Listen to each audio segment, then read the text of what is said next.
let's go ahead and get kicked off.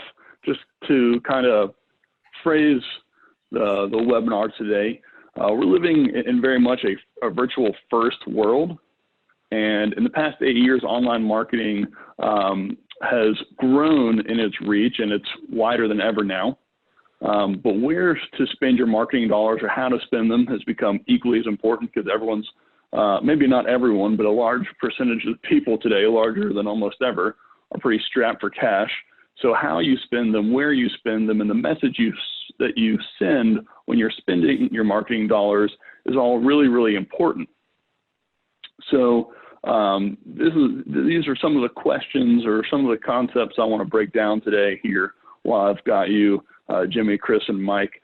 So with that being said, first things first, the conversion code, Chris, has been the real estate marketing Bible, if you will, for quite a few. But things have changed, right? And if you were to update the conversion code today, maybe conversion code 2.0, what are some of the things you would add to it today? Yeah, great question. It's funny because in the conversion code, I said Facebook is the internet. And what's funny is right now, right in the middle of the COVID crisis, traffic, clicks, leads from Facebook are at an all-time high. So you're an oracle.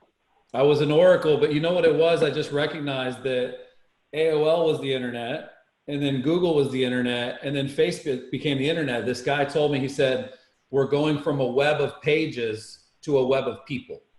And that layer of social media, having all of the content that we consume filtered through people we trust, it's just a no-brainer. And it's always funny when people ask me, what would I update? What most of the people listening right now would want to do is go back and do the conversion code 1.0, because people are so quick to look for the next big thing and they haven't done the last thing correct yet. So like, as an example, having Facebook ads with great images, having Facebook ads with the right budget, having Facebook ads with the right audience, having a Facebook ad with the right call to action, having a Facebook ad with the right destination, where the ad leads. Those things are still critical to the success of a Facebook ad. Now, I will say HUD and, the government, they made a massive change since the book came out. They basically have changed the way that you're allowed to target your ads.